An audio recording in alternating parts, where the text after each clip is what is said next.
Welcome to only IAS. स्वागत है आप सभी लोगों का प्रीलिम बूस्टर न्यूज डिस्कशन में। आज 15 दिसंबर 2022 है, तो आइए देख लेते हैं कि ऐसे कौन से इंपॉर्टेंट आर्टिकल्स हैं जो आज हमें कवर करने हैं। हमारा first article line of actual control यानी कि एलएसी के बारे में है। इंडियन और चाइनीज सोल्जर्स के बीच में झड़प हुई, जिसकी जानकारी आपको अभी तक लगी गई होगी, जहां पर माइनर इंजरीज दोनों ही साइड्स पर देखने को मिली हैं। ये जो फेस ऑफ है ये लाइन ऑफ एक्चुअल कंट्रोल पर रहा तवांग सेक्टर में। तवांग सेक्टर यानी कि अरुणाचल प्रदेश का जो हिस्सा है वहां पर ये झड़प देखने को मिला। वैसे झड़प पहले की थी, इसकी मीडिया रिपोर्ट्स थोड़ी बाद में हमारे सामने आई हैं। एलएसी के बारे में बात करते हैं। इंडिया चाइना के साथ 3488 किलोमीटर का बॉर्डर शेयर करता है। ये बॉर्डर कई सारे फ्रंट्स पर है। जम्मू एंड कश्मीर से जो हमारा बॉर्डर टच करता है चाइना के साथ, उसे मिला लें। हिमाचल प्रदेश, उत्तराखंड, सिक्किम और अरुणाचल प्रदेश, इन सभी जगहों पर जो हमारा बॉर्डर चाइना के साथ है उसे मिलाकर ये पूरा बॉर्डर एरिया तैयार होता है। ये बॉर्डर ना तो पूरी तरीके से डिमार्केटेड है और ना ही ऑफिशियली डिमार्केटेड है।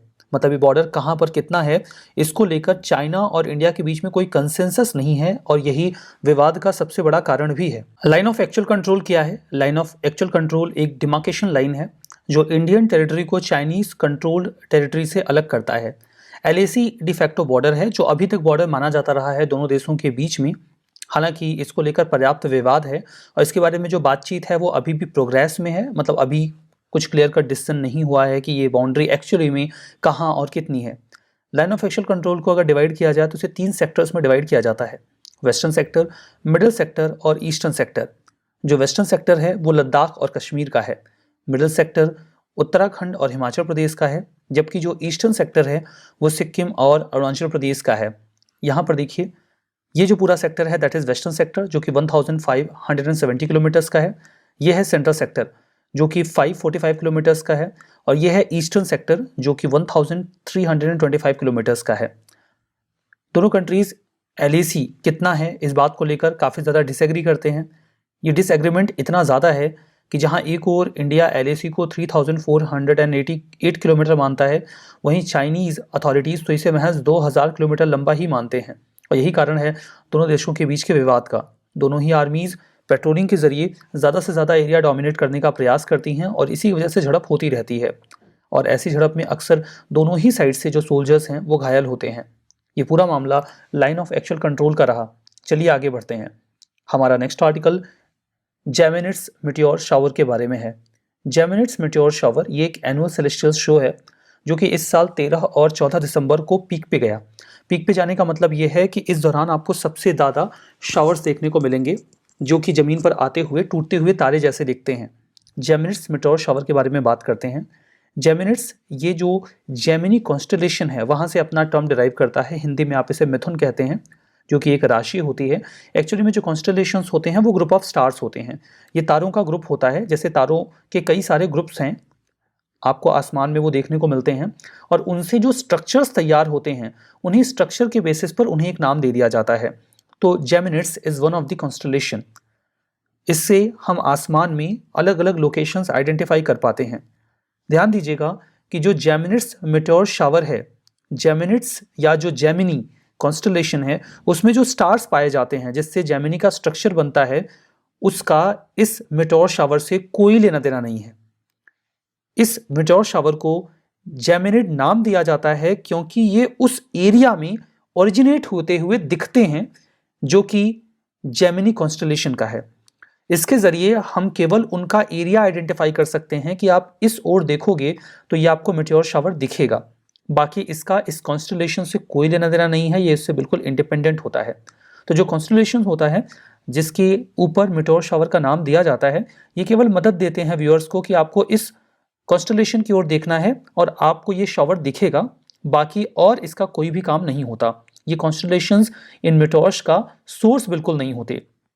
जब ये अपनी पीक पर होते हैं, न्यू मून हो यानी कि अंधेरी रात हो, अमावस की रात हो, आसमान बिल्कुल साफ हो, तो आपको 1 घंटे में 100 से 150 मीटियोर्स गिरते हुए दिख सकते हैं। नज़ारा बहुत खूबसूरत होता है। कई सारी जगहों पर तो कैंप्स भी लगाए जाते हैं जहां पर लोग स्पेसिफिकली इन मीटियोर शावर्स को देखने के लिए जाते हैं। लेकिन अगर जो मून हो वो ब्राइट हो तो जो बहुत लाइट शावर होता है वो आपको दिखाई नहीं पड़ता। ऐसी कंडीशन में आप महज 1 घंटे में 30 से 40 मीटियोर्स ही देख पाते हो। जो जेमिनिड्स होते हैं ये काफ़ी यूनिक होते हैं बिकॉज इसमें सबसे ज़्यादा मेटेओर शावर देखने को मिलता है। वैसे तो मेटेओर शावर और भी होते रहते हैं, बट जो संख्या है ना ये बहुत ज़्यादा फ्रिक्वेंट होती है जेमिनिड्स मेटेओर शावर में। इसका एक बेसिक कारण तो ये भी है कि ये किसी कॉमेट से ओरिजिनेट नहीं होते, बल्कि ये एक एस्ट्रॉइड से ओरिजिनेट होते हैं जिसका नाम 3200 फैथियन है। अब ये कॉमेट क्या होता है, एस्ट्रॉइड क्या होता है, अभी हम ये समझ लेंगे, इससे क्वेश्चन भी आते हैं। बट अभी के लिए जो 3200 या 3200 फैथॉन है जो कि एक एस्ट्रॉइड है, जो सोर्स है जेमिनिड्स मेटेओर शावर का, उसके बारे में जान लेते हैं। इसे सबसे पहले डिस्कवर किया गया था 1983 में 11 अक्टूबर को। इतना स्पेसिफिक नहीं होना है, 1983 भी याद रहे तो बेहतर है। इसका नाम ग्रीक मैथोलॉजी के कैरेक्टर फैथॉन के नाम पे रखा गया है, जो कि बेटे हैं सन गॉड हेलियोस के। अब यहाँ पर देखिए ये सन का एक चक्कर लगाने में 1.4 ईयर्स ले लेता है। 3200 फैथॉन जो है वो जब सन के नज़दीक जाता है तो इसके जो रॉक्स होते हैं वो हीट की वजह से चटक चटक के टूटकर अलग होने लग जाते हैं, और जब ये अलग होते हैं और अर्थ की ग्रेविटी के इफेक्ट में आते हैं तो हमारे एटमॉस्फेयर में एंटर कर जाते हैं। और जब एटमॉस्फेयर में एंटर करते हैं तो ये जलते हुए गिरते हुए तारे की तरह हमें दिखाई देते हैं और ये क्रिएट करते हैं मेटेओर शावर। अब आपको समझ में आ गया होगा कि मेटेओर शावर इस एस्ट्रॉइड से कैसे क्रिएट होता है। तो ये जो एस्ट्रॉइड है ये सन के चारों ओर चक्कर लगाता है, और जब ये सन के नज़दीक पहुंचता है अपने ऑर्बिट में, जब ये रिवोल्यूशन कर रहा होता है, तो उस दौरान जब ये सन के नज़दीक जाता है तो हीट की वजह से इसकी चट्टानें टूट के अलग हो जाती हैं, और वो जब अर्थ की ग्रेविटी के इफेक्ट में आते हैं तो अर्थ में एंटर कर जाते हैं, और उसी के रिजल्टेंट हमें ये जेमिनिड मेटेओर शावर देखने को मिलता है। मेटेओर शावर होता कैसे है? देखिए इन जनरल जो मेटेओर्स होते हैं वो किसी कॉमेट का फ्रेगमेंट होते हैं। कॉमेट के बारे में आप लोग जानते हो, जिसे पुच्छल तारा कहा जाता है। ये इन जनरल कोई रॉक का पार्ट होता है जो यूनिवर्स में फ्लोट कर रहा होता है। जब सन के नज़दीक जाता है इसमें आइस होता है या फिर कुछ और जो मिनरल्स वगैरह होते हैं वो भी होते हैं। तो ये जब उसके नज़दीक पहुंचता है सन के, तो हीट से इसके पीछे एक गैस का टेल बन जाता है, पूंछ बन जाता है, तो इसे कॉमेट कहा जाता है। इसी कॉमेट से चट्टानें अलग होती हैं और कई बार अर्थ में एंटर कर जाती हैं। तो मेटेओर्स इन जनरल कॉमेट के फ्रेगमेंट होते हैं, लेकिन ऐसा कोई ज़रूरी नहीं है, ये किसी एस्ट्रॉइड का भी पार्ट हो सकते हैं। जब ये अर्थ के एटमॉस्फेयर में एंटर करते हैं तो बहुत ही स्पीड से आते हैं और जलने लग जाते हैं, और तब ये शावर की तरह दिखते हैं। जो मेटेओर्स होते हैं ये एक्चुअली में लेफ्ट ओवर कॉमेट पार्टिकल्स होते हैं या एस्ट्रॉइड्स के टुकड़े भी हो सकते हैं। देखिए यहाँ पर आपको थोड़ा सा फंडामेंटल मैं आपको बता देता हूँ कॉमेट क्या होता है। इस पर देखिए यूपीएससी पहले क्वेश्चन पूछ भी चुकी है, तो आपको वैसे भी जानना चाहिए। कॉमेट की बात करते हैं तो एक छोटा सा बॉडी होता है जो आइस या फिर डस्ट से बना होता है। जब ये सन के नज़दीक में जाता है तो इसके पीछे एक टेल क्रिएट हो जाती है, इसीलिए इसे पुच्छल तारा भी कहते हैं। इससे जो पार्टिकल्स अलग होते हैं वो भी मेटेओर शावर का पार्ट बनते हैं। अब देखिए मेटेरॉइड, यहाँ पे दो कीवर्ड है, मेटेरॉइड और एस्ट्रॉइड। मेटेरॉइड और एस्ट्रॉइड जिनके लास्ट में डी है, ये दोनों ही स्पेस में इंडिपेंडेंटली फ्लोट करते हैं। ठीक है, जिनके भी लास्ट में डी है ये स्पेस में होते हैं, ये अर्थ के एटमॉस्फेयर में या अर्थ पर नहीं होते, ये स्पेस में होते हैं। इनके साइज का अंतर होता है। जैसे जो मेटेरॉइड्स होते हैं इनका साइज 10 मीटर से छोटा होता है, और जो एस्ट्रॉइड्स होते हैं ये 10 मीटर से बड़े होते हैं।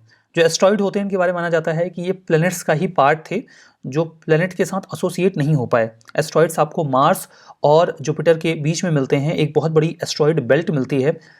चूँकि जो जुपिटर है उसने अपनी ग्रेविटी से इन एस्ट्रॉइड्स को एक बेल्ट में बांध के रखा हुआ है, यही कारण है कि ये हमारी अर्थ से भी नहीं टकराते हैं, और एक तरीके से इस तरीके से जुपिटर ने हमें एस्ट्रॉइड से बचा भी रखा है। तो अब ये तो हो गया मेटेरॉइड और एस्ट्रॉइड के बीच का डिफरेंस। अब ये जो मेटेरॉइड हैं या ये एस्ट्रॉइड के जो टुकड़े हैं, जब ये अर्थ के एटमॉस्फेयर में एंटर करके जलने लग जाते हैं तब इन्हें मेटेओर कहा जाता है। आई रिपीट, ये जो मेटेरॉइड है या फिर एस्ट्रॉइड है, एस्ट्रॉइड के जो टुकड़े हैं या कोई मेटेरॉइड है जो छोटे होते हैं, ये जब अर्थ के एटमॉस्फेयर में एंटर कर जाते हैं और जलने लग जाते हैं तब इन्हें मेटेओर कहा जाता है। और जब इनकी संख्या बहुत ज़्यादा होती है तो इसे मेटेओर शावर कहा जाता है। तो आपने मेटेओर का मतलब समझ लिया। अब मेटेरॉइड क्या होता है? जैसे कई बार तो ये मेटेओर जो होते हैं वो आसमान में ही जल के खत्म हो जाते हैं, लेकिन कई बार इनका कुछ हिस्सा बच जाता है, ये पूरे जल नहीं पाते और धरती से आकर टकरा जाते हैं। तो जब ये टकरा जाते हैं तब इन्हें मेटेरॉइड कहा जाता है। लास्ट में टी आता है, तो ये स्पेस से अर्थ पे आके टकरा के गिर जाते हैं। तो जो हमें अर्थ पे मिलता है ना वो मेटेरॉइड मिलता है। जो आसमान में होता है जलता हुआ, जिसे आप एक जलता हुआ तारा कहते हो, गिरता हुआ तारा कहते हो, वो मेटेओर होता है, और जब ये यूनिवर्स में होते हैं तो ये मेटेरॉइड होते हैं। तो ये अंतर है, मैंने आपको बता दिया। तो देखिए ये जो ऑब्जेक्ट होते हैं जब सन के नज़दीक आते हैं तो डस्टी ट्रेल क्रिएट कर लेते हैं। अर्थ के नज़दीक में आते हैं, ये डेब्रिस ट्रेल जब नज़दीक में आता है तो अर्थ के एटमॉस्फेयर से कोलाइड कर लेता है और जलने लग जाता है। तो आसमान में कलरफुल स्ट्रीक्स दिखने लग जाती हैं। तो ये तो जेमिनेट मेटोर शावर के बारे में हमने देख लिया, और यहाँ पे हमने एस्ट्रॉइड, मेटेरॉइड, मेटियोर, मेटेोराइट, इनके बीच का अंतर भी देख लिया, कॉमेट को भी समझ लिया। अब इतनी सारी टेक्निकल चीज़ें अगर हमने समझी हैं तो क्या क्वेश्चन आते हैं? ऑफकोर्स आते हैं। 2011 में देखिए ये प्रश्न पूछा गया है, यहाँ पर आपसे सिंपली एस्ट्रॉइड और कॉमेट के बीच का अंतर पूछा गया था। इसमें पहला स्टेटमेंट तो ये था कि जो एस्ट्रॉइड्स होते हैं वो स्मॉल रॉकी प्लेनेटॉइड्स होते हैं, मतलब प्लेनेट का ही हिस्सा होते हैं, जबकि कॉमेट्स फ्रोजन गैसेस के साथ बना होता है जिसने रॉक्स को इकट्ठा किया हुआ होता है, मेटेलिक मिनरल्स भी होते हैं। ये तो सही बात है। अब यहाँ पर देखिए जो एस्ट्रॉइड्स होते हैं ये मोस्टली जुपिटर मार्स की जो बेल्ट है उसमें पाए जाते हैं ऑर्बिट में, जबकि कॉमेट्स वीनस और मरकरी में पाए जाते हैं। ये गलत है, पहला हिस्सा तो सही है इसका, दूसरा हिस्सा गलत है। अगर स्टेटमेंट का एक भी हिस्सा गलत है तो वो स्टेटमेंट पूरा गलत माना जाएगा। कई बार स्टूडेंट्स बड़े कंफ्यूज हो जाते हैं, कहते हैं सर आधा स्टेटमेंट तो सही है ना, फिर हम इसे सही क्यों नहीं मान रहे हैं? अगर स्टेटमेंट में एक कीवर्ड भी गलत है तो पूरा का पूरा स्टेटमेंट गलत माना जाएगा। यहाँ पे तो आधा जो इन्फॉर्मेशन है वही गलत है, तो ये गलत हो गया। कॉमेट्स परसेप्टिबल ग्लोइंग टेल दिखाते हैं जबकि एस्ट्रॉइड्स में ऐसा नहीं होता, ये भी बात सही है। तो 1 और 3 इसका आंसर बनता था उस टाइम पे, अभी भी यही बनेगा। तो आंसर इसका बी निकल के आया। मतलब इस प्रकार के क्वेश्चंस पूछे जाते हैं तो आप जानते रहो, बेहतर रहेगा आपके लिए। चलिए आगे बढ़ते हैं। हमारा जो नेक्स्ट आर्टिकल है वो अटल वयो अभ्युदय योजना के बारे में है। Minister of state social justice and empowerment ने भी हाल ही में लोकसभा को इन्फॉर्म किया इस अटल वयो अभ्युदय योजना के बारे में। Ministry of social justice and empowerment इसकी नोडल मिनिस्ट्री है। ये एक सेंट्रल सेक्टर स्कीम है। सेंट्रल सेक्टर स्कीम होने का मतलब ये है कि जो भी पैसा खर्च किया जाएगा वो केंद्र सरकार ही वहन करेगी, राज्यों को नहीं देना होगा। जब सेंट्रली स्पॉन्सर्ड होता है तो राज्यों को अपना हिस्सा देना पड़ता है। इसके जरिए हम सीनियर सिटीजन्स की जो क्वालिटी ऑफ लाइफ है उसको इंप्रूव करने की कोशिश कर रहे हैं ताकि उनको बेसिक एमिनिटीज़ प्रोवाइड करवाई जा सके, जैसे कि shelter, food, medical care, entertainment opportunities, ताकि हम उनकी जो प्रोडक्टिविटी है उसे इंकरेज कर सकें और जो उनकी एजिंग है, जो उनकी उम्र बढ़ रही है, उसमें उन्हें सपोर्ट प्रोवाइड करवाया जा सके। अब देखिए अटल वयो अभ्युदय योजना में बहुत सारी सब स्कीम्स हैं। ये एक्चुअली में एक अम्ब्रेला स्कीम है, इसमें कई सारे कंपोनेंट्स हैं। टोटल 9 स्कीम्स यहाँ पे बताई गई हैं। मैं उनके नाम आपके लिए ले लेता हूँ, अगर आपको याद हो सके तो ठीक है। पहला है IPSRC, that is integrated programme for senior citizen. दूसरा SAPRCS, इसे आप state action plan for senior citizen बोल सकते हो। तीसरा है RVY यानी कि राष्ट्रीय वयोश्री योजना। चौथा है sacred, senior able citizen for री एम्प्लॉयमेंट इन डिग्निटी। इसके बाद पांचवा है अग्रसर, that is action group aimed at social reconstruction. छठा है says, that is senior care ageing growth engine, silver economy for senior citizen. सातवां है एल्डर लाइन, ये एक हेल्पलाइन है। आठवां है चैनलाइजिंग CSR फंड ताकि एल्डरली केयर में उसे खर्च किया जा सके। और नौवां है ट्रेनिंग और कैपेसिटी बिल्डिंग। तो ये एक अम्ब्रेला स्कीम है जो इतनी सब स्कीम्स या कंपोनेंट्स को अकोमोडेट करता है। चलिए आगे बढ़ते हैं। हमारा नेक्स्ट आर्टिकल फोराबॉट के बारे में है।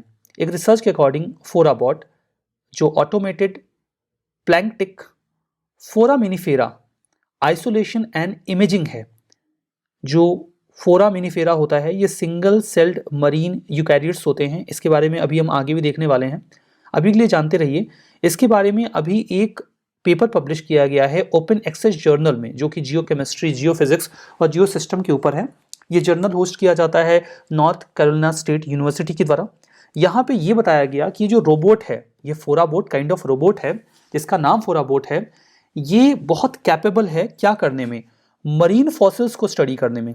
जो हमें समंदर के नीचे बहुत पहले के जीवों के शेल्स मिल जाते हैं या कुछ और मिल जाता है, हम उसे आसानी से अलग अलग कर सकते हैं, आइडेंटिफाई कर सकते हैं और उसके बारे में जानकारी इकट्ठा कर सकते हैं।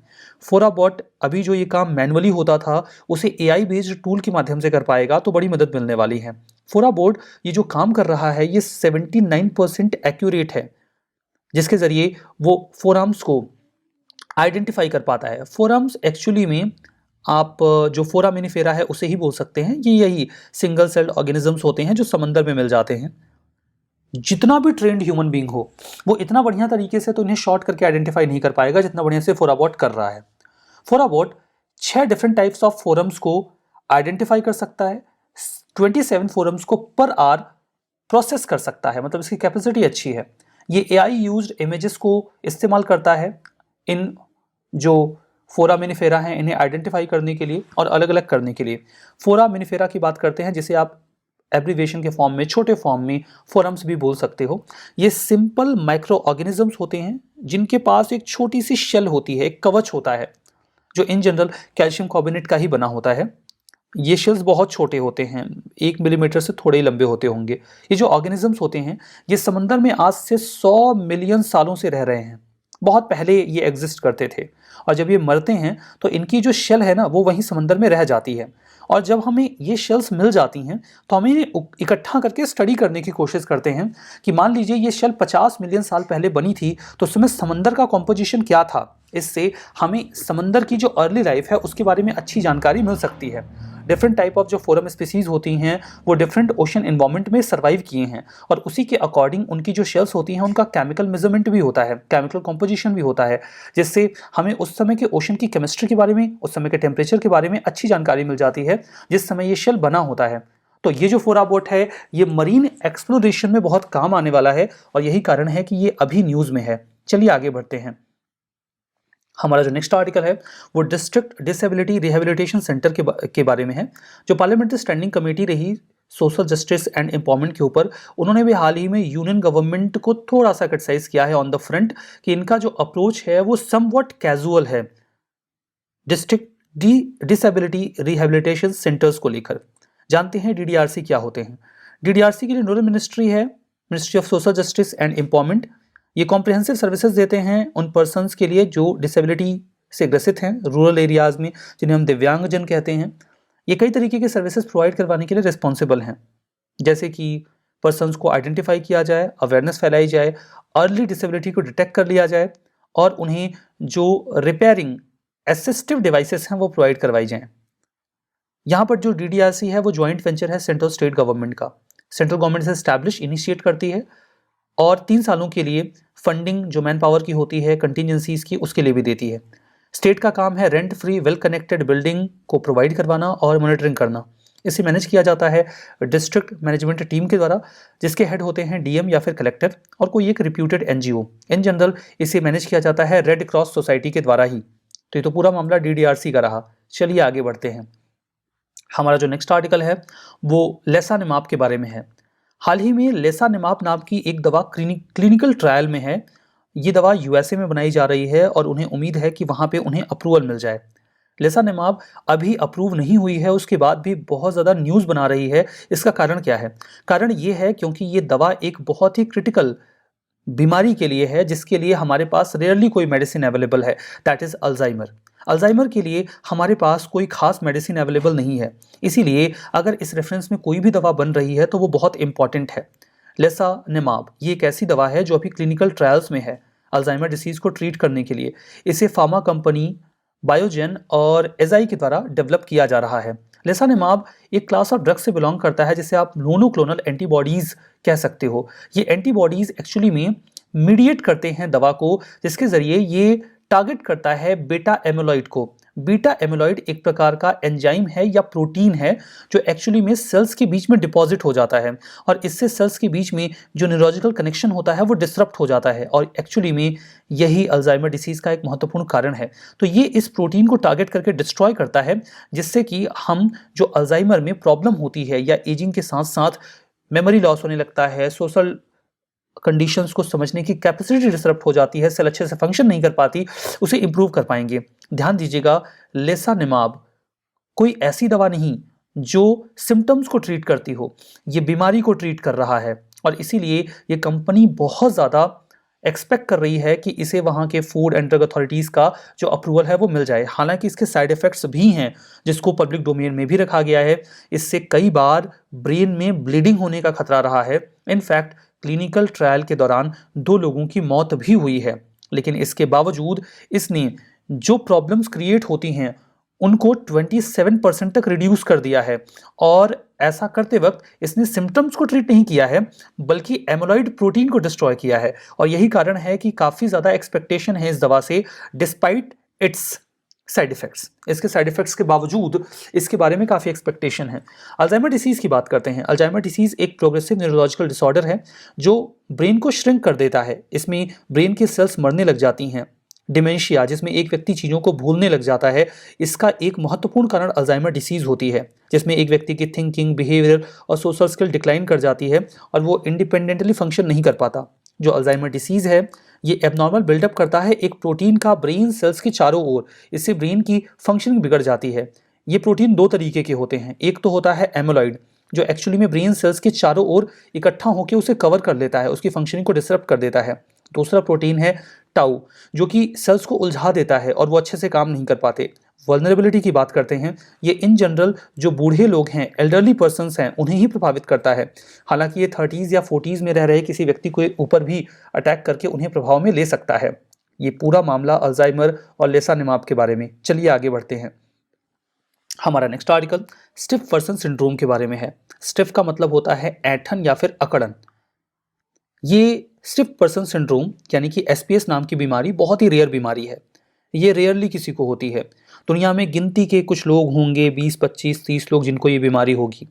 जो एसपीएस है ये 1 मिलियन लोगों में किसी एक व्यक्ति को होती है। French Canadian singer Celine Dion ने अभी इस बात को ओपन किया है कि उन्हें स्टिफ पर्सन सिंड्रोम से डायग्नोज किया गया है। ये एक rare autoimmune neurological condition है जो सेंट्रल नर्वस सिस्टम को अफेक्ट करती है, जिससे बॉडी पूरी रिजिड हो जाती है और एक व्यक्ति ठीक से ना तो उठ पाता है और ना ही मूव कर पाता है। एक व्यक्ति की बॉडी लकड़ी की तरह टाइट हो जाती है, हड्डियां मूव नहीं कर पाती और मसल्स में बहुत ज़्यादा पेन होता है। इस टर्म को पहली बार कॉइन किया गया था 1920s में और तब इसे नाम दिया गया था स्टिफ मैन सिंड्रोम। कारण ये है कि शुरुआत में इस बीमारी को बहुत लंबे समय तक केवल मेल्स में ही आइडेंटिफाई किया गया, विमेन में नहीं। और इसमें जो पेशेंट्स होते थे वो एक वुडन मैन की तरह हो जाते थे, लकड़ी के आदमी की तरह हो जाते थे जो मूव भी नहीं कर पाते थे। हालांकि बाद में ये बीमारी विमेन में भी पाई जाने लगी जो 35 से 40 साल की उम्र की हों, तो नाम बदल के इसे स्टिफ पर्सन सिंड्रोम रख दिया गया। क्या कारण है इस बीमारी की होने का? इसका कारण तो अभी पूरी तरीके से समझा नहीं जा सका है, लेकिन इसमें जो स्पैज्म होते हैं, ऐंठन होती है, वो बहुत ही रैंडम होती है और किसी भी वजह से हो सकती है। अचानक से बहुत तेज नॉइज हो जाए, कोई छू दे या कोई इमोशनल डिस्ट्रेस हो तो व्यक्ति का शरीर ऐंठ जाता है।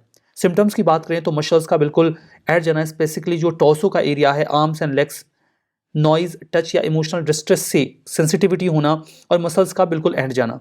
ट्रीटमेंट की बात करें तो यहाँ पर कुछ दवाइयाँ इस्तेमाल की जाती हैं। ओरल डियाजेपैम जो कि एंटी एनेक्साइटी और मसल रिलैक्सेड ड्रग होता है। इसके अलावा कुछ दवाइयाँ जो मसल स्पैज्म को, जो ऐंठन है, उनको कम करने में इस्तेमाल की जाती है। 2000 बैक्लोफेन एंड गैबापेंटिन। अगर आपको याद ना रहे तो परेशान मत होइएगा, ठीक है। तो ये तो पूरी जो जानकारी है वो स्टिफ पर्सन सिंड्रोम के बारे में हो गई। चलिए आगे बढ़ते हैं और देखते हैं रिवीजन में हमारे लिए क्या है स्टेटमेंट्स। पहला है अल्जाइमर डिसीज़ के बारे में। ये पोटेंशियली सीरियस इन्फेक्शियस डिसीज़ है जो लंग्स को प्रभावित करती है, एकदम गलत है। ये एक न्यूरोलॉजिकल डिसऑर्डर है जो ब्रेन की सेल्स को प्रभावित करता है। दूसरा है तवांग सेक्टर, सिक्किम में है, एकदम गलत है। ये अरुणाचल प्रदेश में है। अटल वयो अभ्युदय योजना सेंट्रली स्पॉन्सर्ड है, गलत है, ये सेंट्रल सेक्टर है। डिस्ट्रिक्ट डिसेबिलिटी रिहेबिलिटेशन सेंटर, ये कॉम्प्रिहेंसिव सर्विसेज देते हैं पर्सन विद डिसेबिलिटी को रूरल एरियाज़ में, ये बात भी सही है। तो हमारा आज का ये सेशन यहाँ पे समाप्त होता है। बहुत बहुत धन्यवाद।